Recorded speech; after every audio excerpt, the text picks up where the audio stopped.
খুলনায় মাদক নিয়ন্ত্রণ অধিদপ্তর ও পুলিশের বিশেষ অভিযানে অবৈধ অস্ত্র ব্যবসার সাথে জড়িত এক নারীকে আটক করা হয়েছে।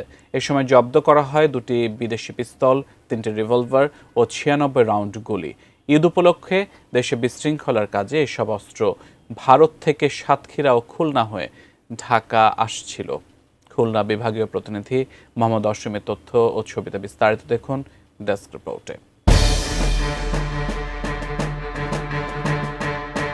সুরাইয়া পারভিন সুমি নামের এক নারীকে আটক করেছে খুলনা মাদক নিয়ন্ত্রণ অধিদপ্তর ও পুলিশ।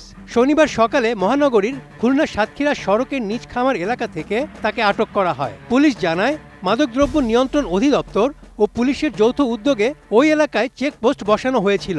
চেকপোস্টে তল্লাশির সময় একটি গাড়িতে থাকা এক নারীকে সন্দেহ হলে তাকে তল্লাশি করা হয়। পরে তার কাছ থেকে 2টি বিদেশি পিস্তল, 3টি রিভলভার ও 96 রাউন্ড গুলি উদ্ধার করা হয়। উদ্ধার হওয়া অস্ত্রগুলোর মধ্যে জাপানি ও ব্রিটিশ তৈরি পিস্তল রয়েছে বলে জানান তারা। সকাল 8টা থেকে আসলে মাদকদ্রব্য অধিদপ্তরের একটা গোয়েন্দা টিম এবং আমাদের লবণচড়ার নিয়মিত টিম আমাদের লবণচড়া নিজখামা এলাকায় চেকপোস্টের কার্যক্রম করছিল। তো কার্যক্রম চলাকালীন প্রথমে দুজনের কাছ থেকে কিছু মাদক উদ্ধার করে এবং পরবর্তীতে আরেকটি বাস, ইমাদ বাস থেকে চেক করাকালীন একজন মহিলাকে, সন্দেহভাজন একজন মহিলাকে আটক করা হয়। তার কাছ থেকে আমরা 5টি বিদেশি অস্ত্র, এর মধ্যে 2টি হচ্ছে রিভলভার এবং 3টি পিস্তল এবং 96 রাউন্ড গুলি উদ্ধার করি। তাকে জিজ্ঞাসাবাদ করে জানতে পারি যে তার বাড়ি সাতক্ষীরা এবং তার নাম হচ্ছে সুরাইয়া পারভিন সুমি। এবং তার কাছ থেকে আমরা আরও তথ্য পেয়েছি যে তাকে কে এসব অস্ত্র দিয়েছে এবং কোথায় অস্ত্র যাবে সেসব তথ্যগুলো আমরা পেয়েছি এবং সেই তথ্যের ভিত্তিতে আমাদের টিম এবং আমাদের ডিবি টিম কাজ করছে। প্রাণঘি মানে ও ঘ্রাণে যে কোনো খাবারই আনে ঐতিহ্যের অতুলনীয় স্বাদ।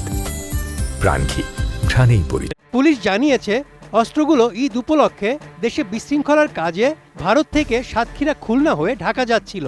আটক নারীর বিরুদ্ধে খুলনা মেট্রোপলিটন পুলিশের লবণচড়া থানায় অস্ত্র আইনে মামলা হয়েছে। এই রুটে বেশ কিছুদিন যাবতীয় এভাবে ইন্ডিয়া থেকে বেশ কিছু অস্ত্র আমাদের সাতক্ষীরা খুলনা হয়ে ঢাকায় যাচ্ছে। তো আমরা এই অস্ত্র ব্যবসার সঙ্গে কারা কারা জড়িত আমরা ইনশাল্লাহ এদেরকে বের করে আইনের আওতায় আনব। আটক সুরাইয়া পারভিন সাতক্ষীরা জেলার সদর থানাধীন বাটকেখালী এলাকার মৃত আশরাফ উদ্দিনের মেয়ে। তার বিরুদ্ধে সাতক্ষীরা থানায় আগেও মাদকের মামলা রয়েছে। নিয়মিতভাবে এই রুটে আমরা জানতাম যে মাদক সহ অন্যান্য অবৈধ জিনিস পরিবহন হয়ে থাকে। তো সেটার অংশ হিসেবে আমরা এখানে চেকপোস্ট পরিচালনা করি এবং চেকপোস্টে আমাদের প্রথমে একটা মামলা হয়। পরবর্তীতে আমাদের কাছে তথ্য ছিল যে আজকে আরও অবৈধ দ্রব্য পরিবহন হতে পারে। তো আমাদের চেকপোস্ট কার্যক্রম অব্যাহত রাখি এবং এক পর্যায়ে এসে যিনি সুরাইয়া, তাকে তার গাড়িটা যখন পৌঁছে আমরা চ্যালেঞ্জ করলে তার কাছ থেকে আমরা এগুলো উদ্ধার করি।